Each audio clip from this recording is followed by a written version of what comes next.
कुछ साल पहले शाम में जंग चल रही थी तो ईरान और रूस ने शामी सदर बशारुल असद का साथ दिया था और उनकी हुकूमत बचाने में किरदार अदा किया था और उस जंग में हिजबुल्लाह भी शरीक हुई थी। और अब इसराइल के खिलाफ ईरान का सबसे बड़ा हथियार लबनान की तंजीम हिजबुल्लाह है, जिसकी माजी में भी इसराइली फोर्सेस से मुसलसल झड़पें होती रही हैं। 2006 में 34 दिन तक हिजबुल्लाह ने इसराइल के साथ लड़ाई की थी। इस जंग के बाद जहां इसराइल ने अमेरिका की मदद से अपनी फौजी ताकत मजीद बढ़ाई है और रॉकेट्स को फिजा में तबाह करने के लिए आयरन डोम तैयार कर लिया, तो हिजबुल्लाह ने भी ईरान की मदद से अपनी फौजी ताकत में काफ़ी इजाफा किया है और मौजूदा हालात में इसराइल पर हमले के लिए हिजबुल्लाह ईरान के इशारे का इंतजार कर रही है। हिजबुल्लाह के पास इस वक्त कितनी अस्करी ताकत है और वो इसराइल को कितना नुकसान पहुंचाने की सलाहियत रखती है, जबकि इसराइल कितना ताकतवर हो चुका है और उसे शिकस्त देना कितना मुश्किल है, इस हवाले से हिजबुल्लाह और इसराइल की अस्करी ताकत का जायजा लेते हैं। अल जजीरा में हिजबुल्लाह के हवाले से एक आर्टिकल छाया हुआ जिसका टाइटल है कि क्या लबनान की हिजबुल्लाह इसराइल से जंग की मुतहम्मिल हो सकती है। अल जजीरा के मुताबिक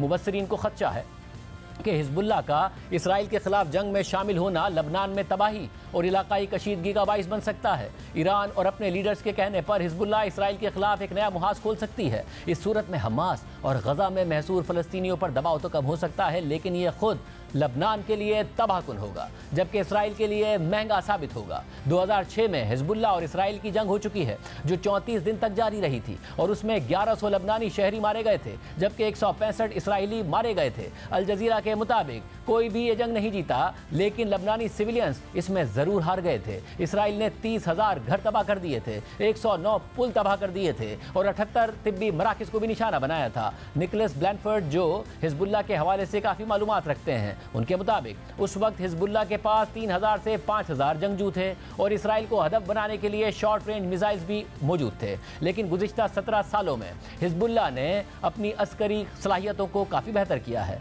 उनके ख्याल में आज की हिजबुल्लाह इसराइल को 1948 में उसके क़याम के बाद से अब तक का सबसे बड़ा नुकसान पहुँचाने की सलाहियत रखती है। हिजबुल्लाह के पास कम अज़ कम 60,000 जंगजू हैं। हिजबुल्लाह के मिसाइल्स का ज़ख़ीरा 2006 में 14,000 था और इन मिसाइल्स की तादाद अब बढ़कर 1,50,000 हो गई है, जिनमें से ज्यादातर शॉर्ट रेंज मिसाइल हैं। इसके अलावा हिजबुल्लाह के पास ईरानी साख्ता मिसाइल भी हैं, जिनकी रेंज 300 किलोमीटर यानी 186 मील तक है। हिजबुल्लाह के एक खुसूसी यूनिट को जंग की सूरत में इसराइल में घुसने की तरबियत भी दी जाती है, इसलिए ये कोई सरप्राइज नहीं है कि इसराइल गुज़िश्ता कुछ सालों से हिजबुल्लाह को अपने लिए असल खतरा करार देता है। निकोलस ब्लैनफोर्ड के मुताबिक मुझे लगता है कि ईरान और हिजबुल्लाह तहम्मुल का मुजाहरा करेंगे, क्योंकि हिजबुल्लाह ईरान पर अमेरिका और इसराइल के किसी भी मुमकिन हमले के मंसूबे के खिलाफ एक बड़ी रुकावट बनी हुई है। इसी तरह मिडल ईस्ट इंस्टीट्यूट की एक माहिर के मुताबिक शाम की जंग में हिजबुल्लाह ने शामी सदर बशारुल असद के हक में मुदाखलत की थी, जिससे हिजबुल्लाह को अपनी जंगी सलाहियतों को बेहतर करने का मौका मिला। शाम की जंग में हिजबुल्लाह ने शहरी इलाकों में जंगी सूरत हाल और इंटेलिजेंस से मुताल्लिक नई महारतें हासिल की। हिजबुल्लाह का इंटेलिजेंस सिस्टम बहुत ज़्यादा बेहतर हुआ है। इसके अलावा ईरान ने मज़ाहिमती क़ुव्वतों का एक मरकज़ बनाने के लिए उन्हें इकट्ठा किया है, जो नेटो के आर्टिकल 5 की तरह है, जिसके तहत एक पर हमला सब पर हमला तसव्वुर होगा। हिजबुल्लाह के पास इसराइल को भारी नुकसान पहुंचाने की सलाहियत है। हिजबुल्लाह इसराइल का इंफ्रास्ट्रक्चर तबाह कर सकती है, जिनमें इसराइल का एक एयरपोर्ट और ग्रिड स्टेशन शामिल हैं, लेकिन आखिर में इसराइल लबनान के ज़्यादातर हिस्से को मलबे का ढेर बना सकता है। ये हिजबुल्लाह की ताकत और इसराइल से मुमकिन जंग की सूरत में इसराइल और लबनान की सूरत हाल का तज़िया है, जबकि दूसरी तरफ इसराइल है जो दुनिया की एक जदीद फौजी ताकत का हामिल है और अमेरिका उसके पीछे खड़ा है। इसराइल की फौजी ताकत के हवाले से अल जजीरा के एक आर्टिकल में लिखा है कि इसराइल के पास 1,69,500 एक्टिव फौजी हैं, जिसमें आर्मी, नेवी और पैरामिलिट्री फोर्सेस शामिल हैं, जबकि इसराइल के रिजर्व फोर्सेस की तादाद 4,65,000 है। तकरीबन 3 लाख इसराइली फौजी इस वक्त गजा की सरहद पर मुमकिन ज़मीनी ऑपरेशन के लिए तैनात हैं। आर्टिकल के मुताबिक 18 साल की उम्र के बाद इसराइल के हर शहरी के लिए लाजमी है कि वो फौजी ट्रेनिंग हासिल करे और मर्द 32 महीने तक और ख़वातीन 24 महीने तक फौज में खिदमत अंजाम दें। इसराइल की ज़मीनी फोर्सेस की ताकत पर नज़र डालें तो उसके पास 2,200 से ज़्यादा टैंक्स हैं, 530 से ज़्यादा आर्टिलरी यानी बड़े हथियार हैं। इसराइल की फ़ज़ाइया के पास 196 F-16 फाइटर जेट्स हैं, 83 F-15 फाइटर जेट्स हैं, 30 F-35 जेट्स हैं, जबकि 142 हेलीकॉप्टर्स भी इसराइल के पास हैं। इसी तरह इसराइल की नेवल फोर्सेस के पास 5 सबमरीन्स हैं, जबकि 49 पेट्रोल बोट्स भी इसराइली नेवी के पास हैं। इसके अलावा इसराइल का आयरन डोम सिस्टम रेडार टेक्नोलॉजी की मदद से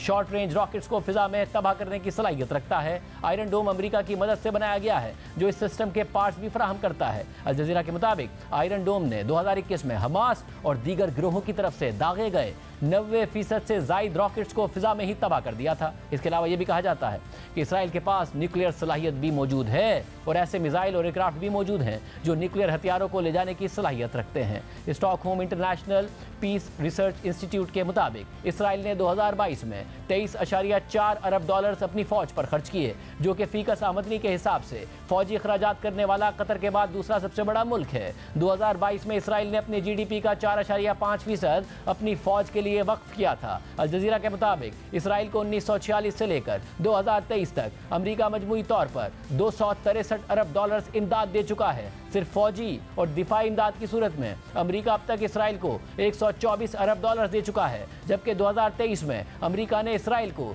सबसे ज़्यादा फौजी इमदाद दी है, जो कि 3.8 अरब डॉलर्स बनती है। अल जजीरा के मुताबिक बाइडेन इंतजामिया इसराइल को मजीद फंड्स देने के लिए अमेरिकी कांग्रेस से दरख्वास्त करने जा रही है, लेकिन स्पीकर की गैर मौजूदगी की वजह से इसमें वक्त लग सकता है। इसके अलावा इसराइल दुनिया के कई ममालिक को हथियार भी फरोख्त करता है। 2018 से 2022 तक कम से कम 35 ममालिक ने इसराइल से हथियार खरीदे हैं, जिनमें सबसे बड़ा खरीदार भारत है, जिसने इन 4 सालों में 1.2 अरब डॉलर्स के इसराइल से हथियार खरीदे हैं। अब इसराइल अपनी इस ताकत के जोर पर गजा में मुसलसल बमबारी कर रहा है, उसका मुहासरा किया हुआ है। गजा को बैरूनी दुनिया से ज़मीनी फ़िज़ाई और समंदरी राब्ता मुनक़ता कर दिया है।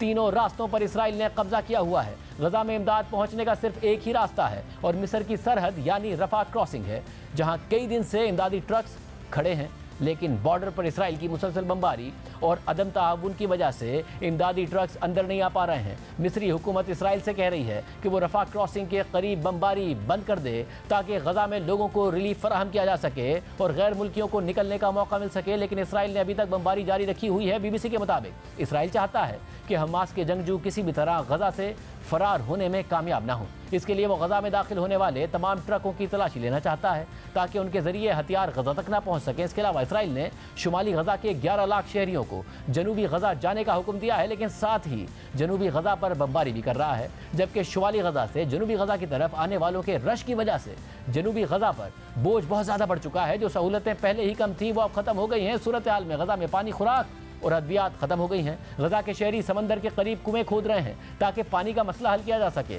गजा में बहरान शदीद हो रहा है। एक तरफ खाने पीने की अशिया खत्म हो रही हैं, तो दूसरी तरफ इसराइल की बमबारी आज 11वें दिन भी जारी रही। इसराइली हमलों के नतीजे में शहीद होने वालों की तादाद 3000 से ज़ायद तक पहुंच गई है, जबकि 12,500 से ज़ायद फ़लस्तीनी ज़ख्मी हैं। 500 बच्चों समेत 1200 अफराद के बारे में खदशा है कि वो मलबे तले दबे हुए हैं। अल-शिफा अस्पताल के डायरेक्टर के मुताबिक तिब्बी अमले को मलबे के अंदर से मुतासरीन के चीखने की आवाज़ें सुनाई देती हैं, लेकिन वो कुछ नहीं कर पा रहे हैं। अरब मीडिया के मुताबिक अब तक इसराइली हमलों में 115 से ज़ायद तिब्बी मराकज़ को निशाना बनाया जा चुका है। अब से कुछ देर पहले इसराइल ने गजा में एक अस्पताल को निशाना बनाया है, जहां जख्मियों के अलावा हज़ारों लोगों ने पनाह ली हुई थी। गजा की वजारत सेहत के मुताबिक इस हमले में अब तक कम से कम 500 मौत हो चुकी हैं। अक़वाम मुत्तहिदा के मुताबिक 10 दिनों में गजा की पट्टी में 10 लाख से ज़्यादा अफराद बेघर हुए हैं। खुद अक़वाम मुत्तहिदा के हमले के 14 अरकान मारे गए हैं। गजा की पट्टी का ज़्यादातर हिस्सा मलबे का ढेर बन चुका है। मलबे तले कितनी लाशें दबी हुई हैं अभी तक वाज़ेह भी नहीं है।